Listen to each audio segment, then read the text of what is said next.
It's never nice to lose a Premier League game, more so when it's against your supposed title favourites. But what if I was to tell you that Arsenal's defeat at Anfield actually showed that we can go on to win the title? In today's video, we'll be delving into the tactics, the scenarios Arsenal got into at Anfield, and why I reckon that game actually showed that we have the facilities to go on and win the league. But before I begin, if you are new here, please hit the subscribe and the like, but let's get on with the video. I think the best way to sort of start this video is talk about Arsenal's lineup. I mean, I'm going to give my first thoughts, and of course, let me know yours when you first saw the lineup. But I was like, we've got so many runners in there: Martinelli, Gyökeres, and Madueke, and a midfield which isn't prone to playing those through balls and isn't prone to knowing how to find runners.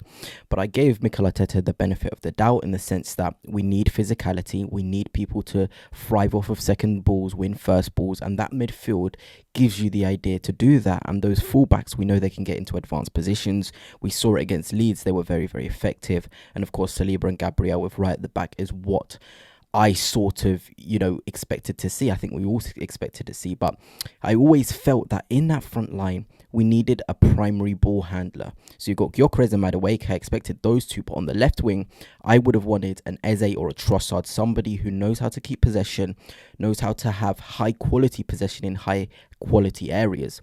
But it wasn't that deep, and I think now we can move on to a couple of the things that we saw in that first half. And I want to talk about sort of Arsenal out of possession, because I think there was many positives, especially when we are looking at the front two. It was Merino and Gyökeres front two in that press, and I think Gyökeres was learning to be the trigger today, which was quite interesting. Obviously we have Martin Odegaard be the trigger to the press, but today it was Gyökeres, and he did a very, very good job of that.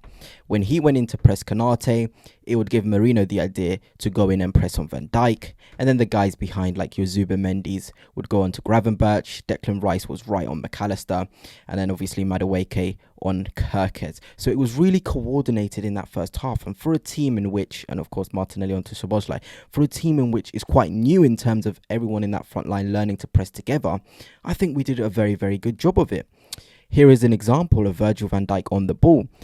Madueke has Gyökeres, Merino is on Van Dijk, and then Gyökeres is into any access towards Alisson, and Declan into any access into Gravenberch. And this, we had high quality turnovers. So let's see this progress. Here is Van Dijk. He's struggling.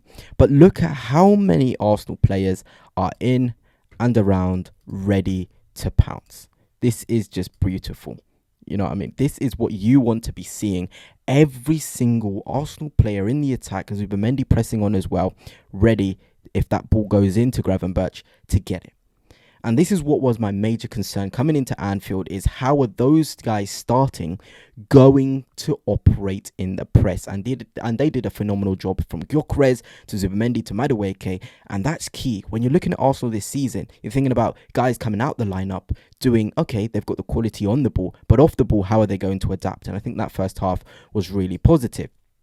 And here is a scenario in which was really, really good for Arsenal, and it will lead me quite nicely onto how many dangerous situations we found ourselves in.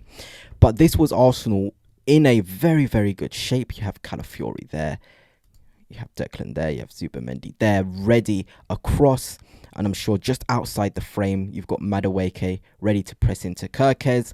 Then in that front line, it's really, really nice. You've got Merino, you've got Gyökeres, you've got Martinelli, and they're just there in their line. So 3 across the Liverpool midfield and 3 across the Liverpool defence. So it was essentially a man-to-man press. So as we see this ball progress, Konate is going to play it into Van Dijk.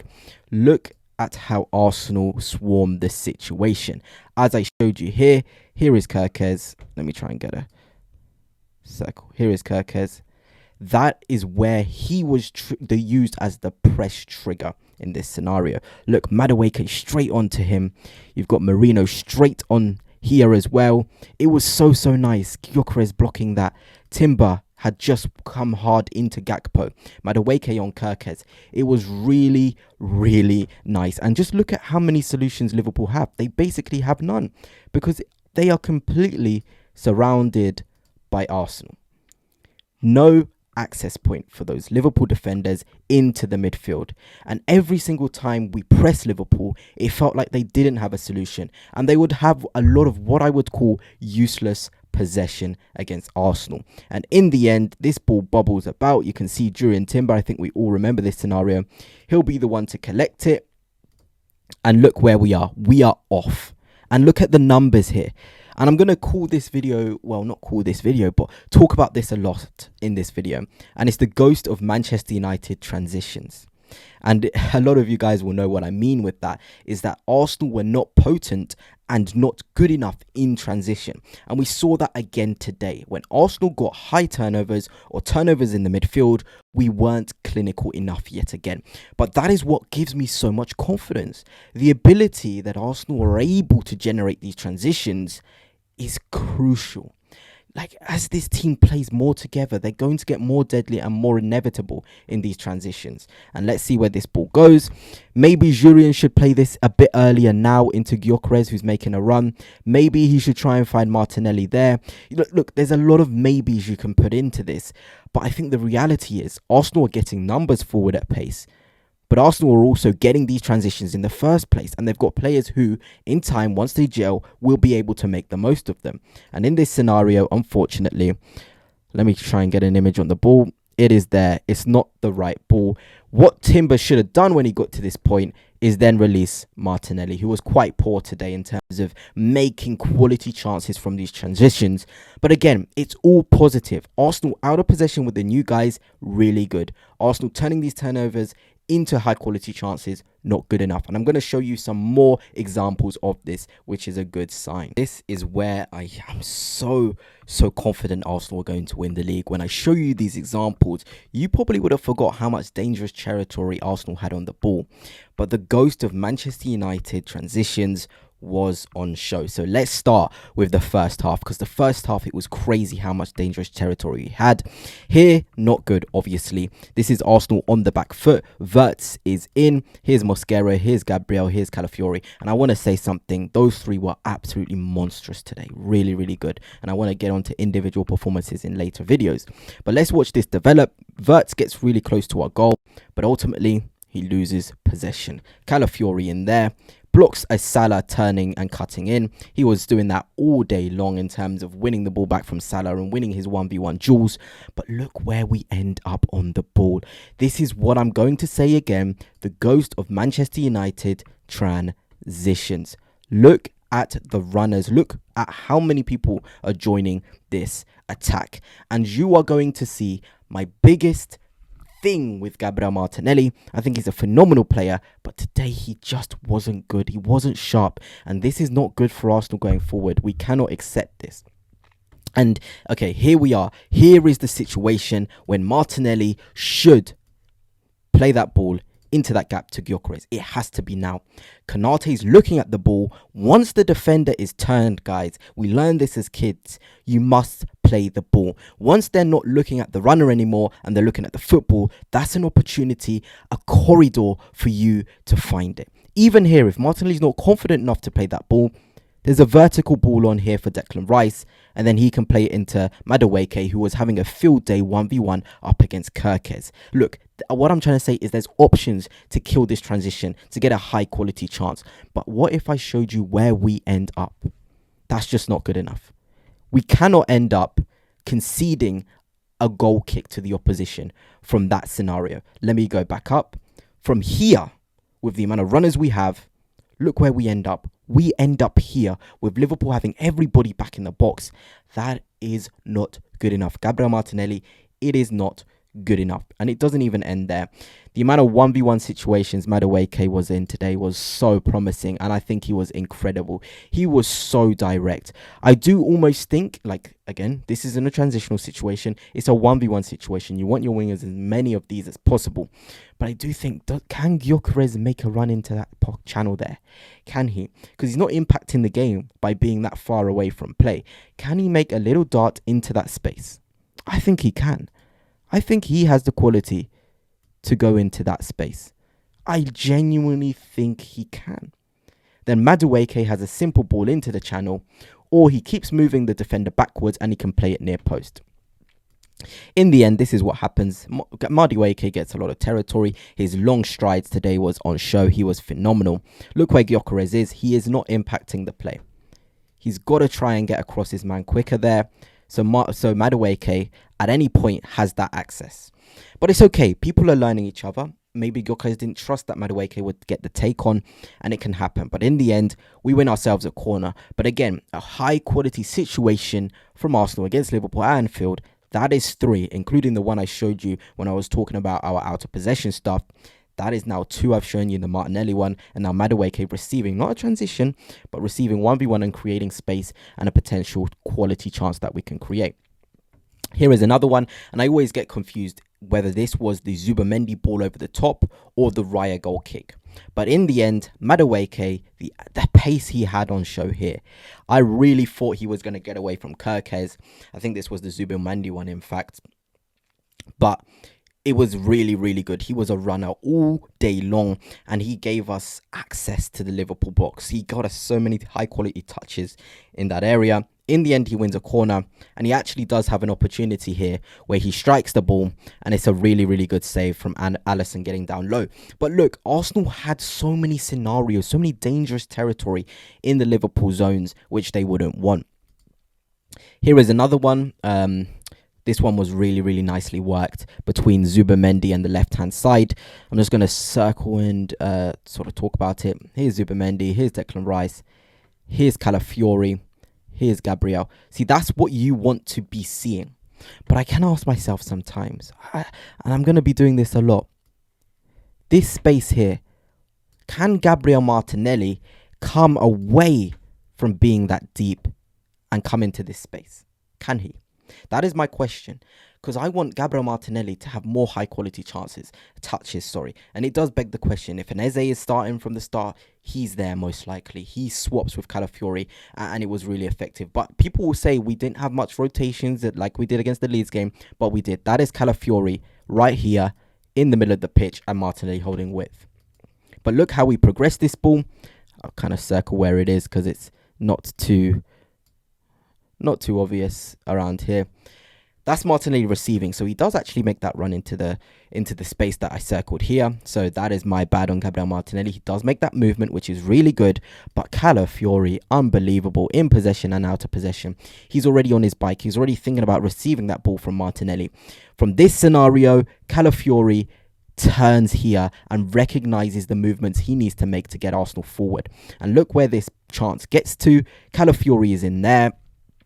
Let me circle him. Calafiori has got himself free. We're in a really good position. But obviously, the quality just at the end wasn't enough. The ball escaped Gyökeres. It was a hard ball, to be honest, to put into the area. But again, another situation in which Arsenal generated against Liverpool with no Bukayo Saka, with no William Saliba progressing the ball, with no Kai Havertz. Arsenal were generating this much dangerous territory in Liverpool's box, and that only can be a positive sign. Here's another scenario. Arsenal in and around the Liverpool box, and again, you ask the question, are we too static? Can Martinelli make a blindside run here? Can Marino release this ball into Timber? As I show you, he doesn't do that. Can Gyökeres make an easier dart into here? Look, it's easy to draw arrows. It's easy. I know that. But in real time, in the clips as well, I know it's copyright. That's why I can't show you. I was thinking the same thing. Our players were slightly too static. And I think that comes from not playing with each other enough and knowing each other's natural movements. Because in the end, look, it becomes congested. Timber then has the ball here. And there's not much he can really do. That's Timber on the ball. And there's not much he can do. He can try put a ball into the box. That's what happens in the end. But ultimately, from a situation like this, where there's options where we're actually outnumbering Liverpool on the right-hand side here, we've managed to get their numbers back. I think that is Wirtz in here, or McAllister, sorry, and the scenario gets nullified. And here is another example. Noni Madueke, I think this is from the Raya goal kick. Here he is. He was causing Gyökeres so many issues. And look at how much ground he gains. This is a dream. This is a dream. And again, I asked the question again. Gyökeres was bought for his running power, but I think he was just slightly a second too slow to Arsenal's natural patterns in the attacking phases. Because there's no reason for him to not be here with Konate getting into the box and being in a 2v2 scenario. He dropped too deep and he's not there. But in the end, to his credit, he's very quick in those first yards. He's there. But again, can you make a dart across? And that's what I want to ask him as a forward. Are you prone to making those near post movements? Because Madueke has two options. Obviously, he wants to come in the inside, and Gyökeres knows that. But I think if Gyökeres makes that near post run, Madueke can go to the byline and play it across.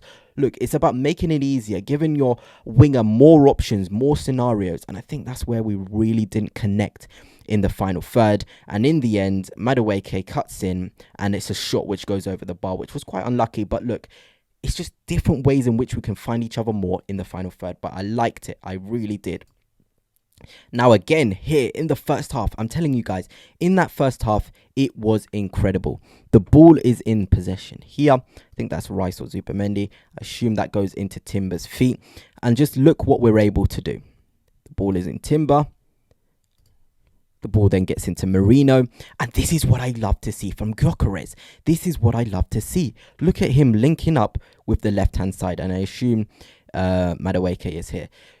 Look at that. That is a perfect pattern that your manager wants to see.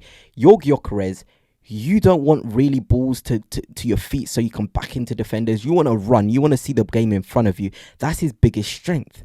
This is what we're able to do. We've generated a scenario from here and we've progressed it where Gyökeres can make a run off the shoulder into the channel and move Liverpool backwards. And that's exactly what he does. And this was really, really good. Here he is, here to Gyökeres, and the scenario develops really, really nicely. And in the end, it was a shot from Timber in here, and then it also comes out to Calafiori, who has a shot which goes out for a corner kick. But look, another dangerous situation Arsenal have developed, really positive.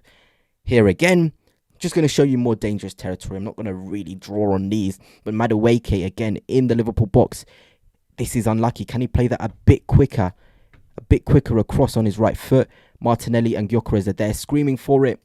In the end, he doesn't. He dilly-dallies and the chance is gone. Here, again, Arsenal having the ball in a transitional situation. The ghost of Manchester United transitions is alive again. Because look how many runners we've got there. Look how many we've got on this ball. And look what ends up happening. Nice into Madueke. Madueke then plays it into Timber. Into this area here. So from Madueke here. Timber, brilliant. Carries on with his run. But again, it's too slow. And Calafiori's walking onto it. He's waiting for it. It dies. The chance dies. And here is another scenario that I really enjoyed. This was when Eze came onto the pitch. He played it into the feet of Martin Odegaard. In around the box. And it was just pure reading of the game from Gyökeres, I think. Again, I don't really want to criticize both players here, but he's just slow to react, and Konate is sort of there to deal with it. But again, you know, it doesn't stop there. We had the Eze chance. Look at him here, driving towards the goal. Probably, if he's sharper, if he's fitter, so many chances to shoot. He's got to shoot. And I know he's a new signing and we've got to be slow with him, but we've got to be ruthless as well. He's got to shoot. Arsenal are 1-1 and the game is theirs for us to take. But that is what can happen if Arsenal are killers. If we're killers in those transitional moments, we will defeat every single team in the league. Here's Gyökeres as well. A really good scenario. He's on the ball. Look at the runners coming. Look how many. It's so many, but look where the ball ends up. It becomes scruffy. We've lost the opportunity. And then again, Martin Odegaard receiving in the pocket. Madueke, the access there. But look how this scenario develops. It's so good and it's so unlucky from Arsenal Football Club. Madueke receives it.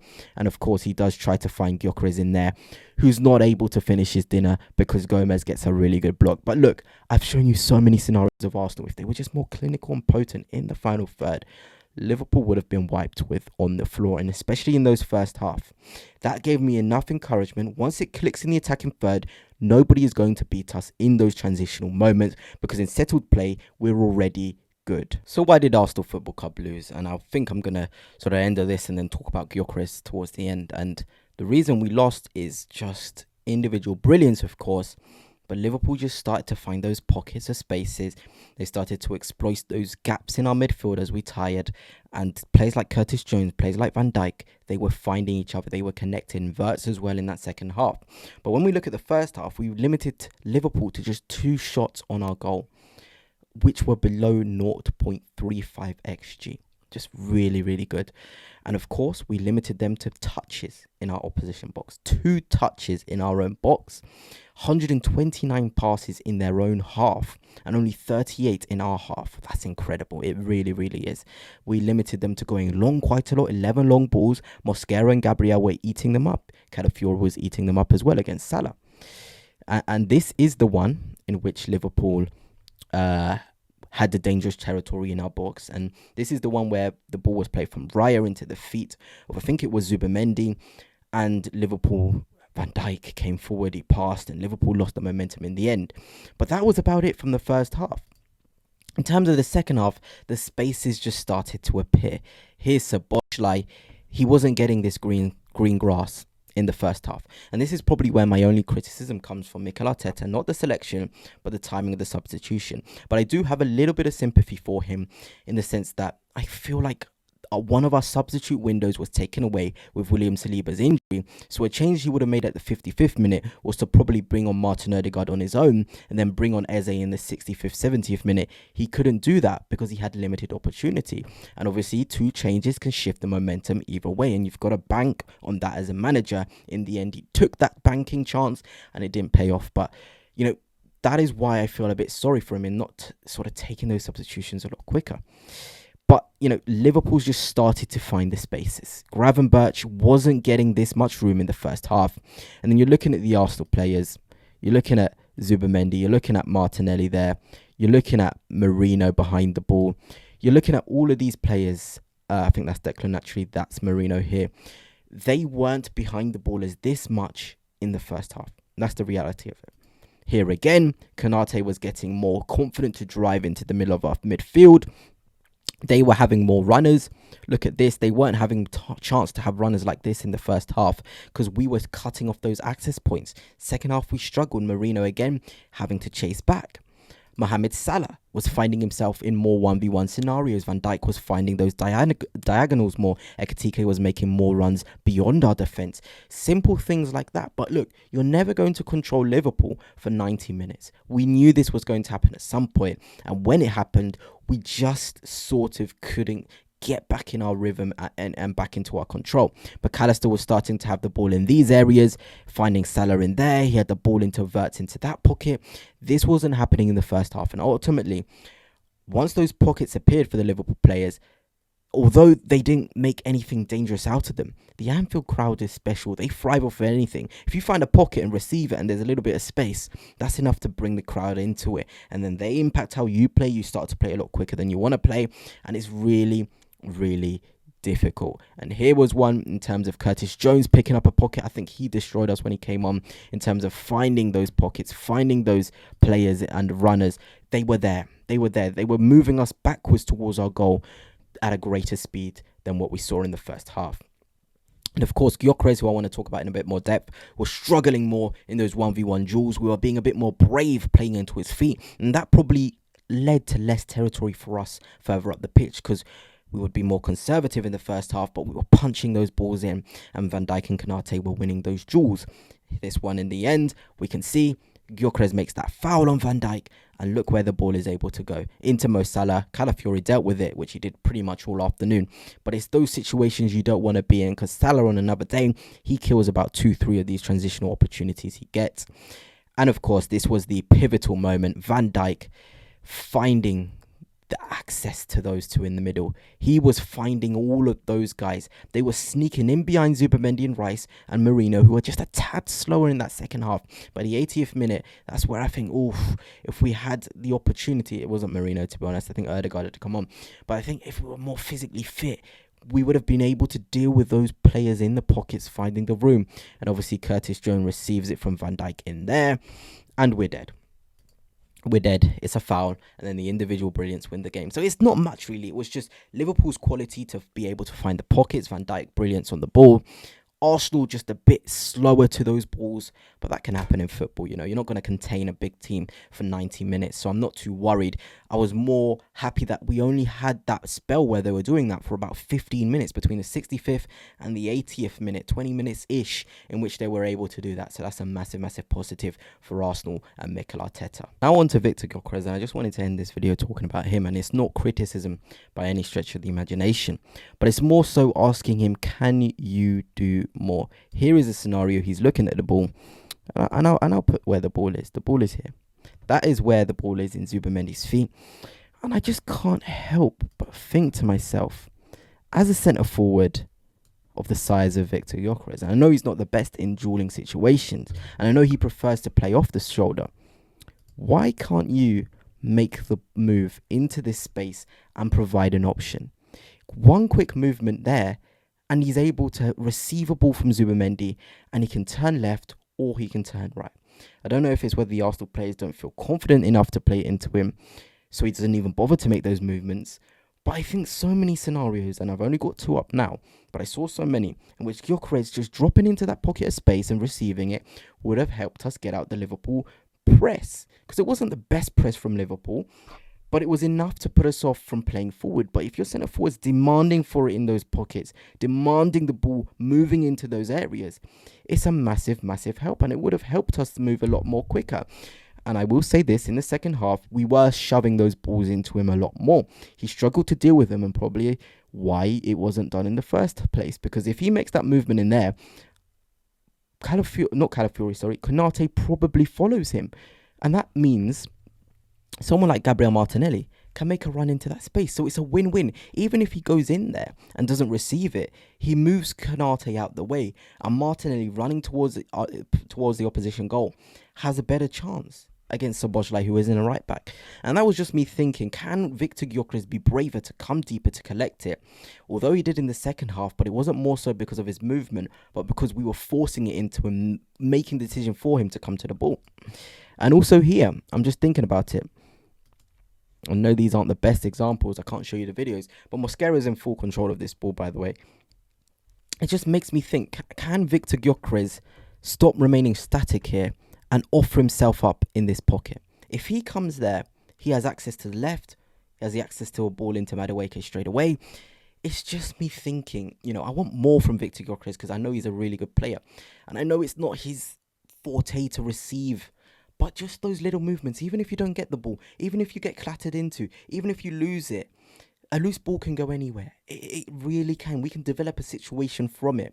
It's just food for thought. But anyway, that's it for now. Hope you have enjoyed this breakdown on the Liverpool game. I saw too many positives to suggest Arsenal can't win the Premier League and won't win the Premier League.